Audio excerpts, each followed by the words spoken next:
കർത്തൃപ്രാർത്ഥന പ്രാർത്ഥിക്കുന്ന ഏവർക്കും യേശുമിശിഹായ്ക്ക് സ്തുതിയായിരിക്കട്ടെ.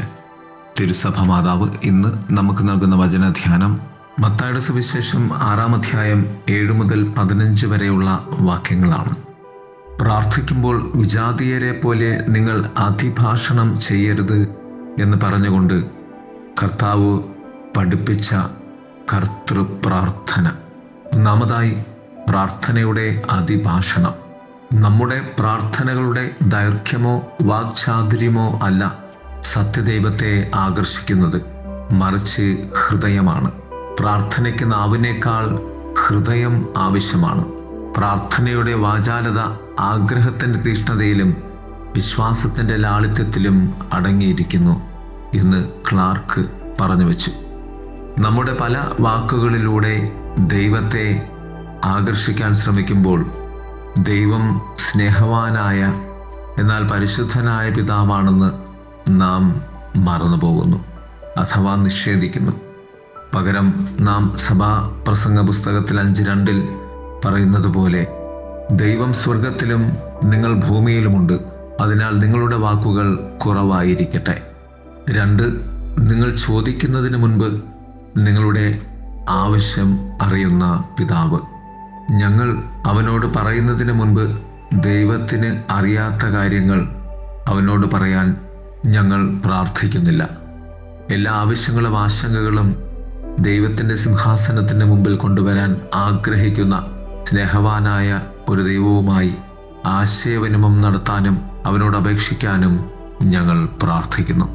അതിനാൽ പ്രാർത്ഥന ദൈവത്തെ അറിയിക്കാനല്ല, മറിച്ച് മനുഷ്യന് അവൻ്റെ ദുരിതങ്ങൾ കാണുവാൻ വേണ്ടിയാണ്. അവൻ്റെ ഹൃദയത്തെ താഴ്ത്താനും അവൻ്റെ ആഗ്രഹത്തെ ഉയർത്താനും അവൻ്റെ വിശ്വാസത്തെ ജ്വലിപ്പിക്കാനും അവൻ്റെ പ്രത്യാശയെ ഉണർത്തുവാനും അവൻ്റെ ആത്മാവിനെ ഭൂമിയിൽ നിന്ന് സ്വർഗത്തിലേക്ക് ഉയർത്താനും അവൻ്റെ പിതാവും രാജ്യവും അനന്തരാവകാശവും ഉണ്ടെന്ന് അവനെ ഓർമ്മിപ്പിക്കാനും. ഇതാണ് ക്ലാർക്ക് പറഞ്ഞു വച്ചത്. 3, മാതൃകാ പ്രാർത്ഥന. അതിനാൽ ഈ രീതിയിൽ പ്രാർത്ഥിക്കുക. കർത്തൃപ്രാർത്ഥന ഇപ്രകാരം കർത്താവ് തങ്ങളുടെ ശിഷ്യന്മാരെ പഠിപ്പിച്ചു. സ്വർഗസ്ഥനായ ഞങ്ങളുടെ പിതാവേ. ശരിയായ തരത്തിലുള്ള പ്രാർത്ഥന സ്വർഗത്തിലുള്ള ഒരു പിതാവെന്ന നിലയിൽ ദൈവത്തിലേക്ക് വരുന്നു. നാം ആരോടാണ് പ്രാർത്ഥിക്കുന്നതെന്ന് അത് ശരിയായി ബോധ്യപ്പെടുത്തുന്നു. സർവപ്രപഞ്ചത്തിൻ്റെയും സൃഷ്ടാവായ ദൈവം നമ്മുടെയും പിതാവാണെന്ന ബോധ്യം. ഇങ്ങനെ പ്രാർത്ഥിക്കുമ്പോൾ നാം ദൈവത്തിൻ്റെ വിശുദ്ധിയും മഹത്വവും ഓർക്കുന്നു. ഞങ്ങളുടെ പിതാവേ എന്നത് നാം ഒരു സമൂഹത്തിൻ്റെ പ്രാർത്ഥനയാണ് പ്രാർത്ഥിക്കുന്നത് എന്ന ബോധ്യമാണ്. കാർസൺ പറയുന്നത് ദൈവത്തെ അഭിസംബോധന ചെയ്യാൻ യേശുവിന് മുൻപ് ആരും ഈ പദം ഉപയോഗിച്ചത് കാണുന്നില്ല എന്നാണ്. 3 കാര്യങ്ങൾ ഇതിലുണ്ട്. അങ്ങയുടെ നാമം വിശുദ്ധീകരിക്കപ്പെടട്ടെ, അങ്ങയുടെ രാജ്യം വരണമേ, അങ്ങയുടെ ഇഷ്ടം സ്വർഗത്തിലെ പോലെ ഭൂമിയിലും ആകണമേ. ദൈവത്തിൻ്റെ ഹിതത്തിനായുള്ള സമ്പൂർണമായുള്ള ഒരു ആഗ്രഹം ഇവിടെയുണ്ട്. നമ്മുടെ പ്രാർത്ഥന ഇപ്രകാരമാണ്: ദൈവമേ, അങ്ങയുടെ ഇഷ്ടം ചെയ്യുക, കാരണം അത് മികച്ചതാണെന്ന് എനിക്കറിയാം. എനിക്ക് മനസ്സിലാകാത്തതോ അങ്ങയുടെ ഇഷ്ടം അംഗീകരിക്കാത്തതോ ആയ സ്ഥലത്ത് എന്നെ ആക്കുക. എൻ്റെ ഇഷ്ടം സ്വർഗത്തിലെ പോലെ ഭൂമിയിലും ആകണമെന്ന് പറയുന്നത് നമ്മുടെ പ്രാർത്ഥനകളുടെയും ഹൃദയത്തിൻ്റെയും പ്രവർത്തനങ്ങളുടെയും പങ്കാളിത്തം ദൈവം കാണുവാൻ വേണ്ടിയാണ്, അഥവാ ദൈവം അതിലേക്ക് നമ്മെ ക്ഷണിക്കുന്നു.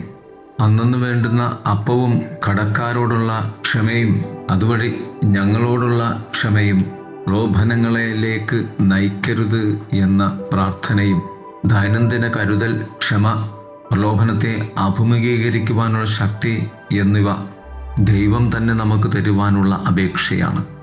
അന്നു വേണ്ടുന്ന ആഹാരം ഇന്ന് ഞങ്ങൾക്ക് തരണമേ എന്ന പ്രാർത്ഥന യഥാർത്ഥ ആഹാരത്തിലേക്ക് ക്രിസ്തു നമ്മെ നയിക്കുന്ന പ്രാർത്ഥനയായിരുന്നു.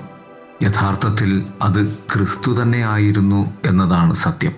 അഥവാ അന്നു വേണ്ടുന്ന ആഹാരം ദൈവം നമുക്ക് പ്രദാനം ചെയ്യുമ്പോൾ ഓരോ ദിനവും ക്രിസ്തു നമ്മുടെ ജീവന്റെ ആഹാരമായി തീരുന്നുണ്ട് എന്ന തിരിച്ചറിവ് ബോധ്യമാണത്. പ്രലോഭനത്തിൽ ഉൾപ്പെടുത്തരുതേ എന്നത് നമുക്ക് താങ്ങുവാൻ കഴിയുന്നതിലും അധികമായ ഭാരം നമ്മിൽ ചുമത്തരുതേ എന്നാണ്. 1 കൊറിന്തോസ് ലേഖനം 10:13 പറയുന്നത് പോലെ. യാക്കോബ് 1:13 പറയും, ദൈവം മനുഷ്യരെ തിന്മ ചെയ്യാൻ പ്രലോഭിപ്പിക്കില്ല. തൻ്റെ മക്കളെ പരീക്ഷണ കാലഘട്ടങ്ങളിലൂടെ കടന്നുപോകാൻ അനുവദിക്കുന്നു.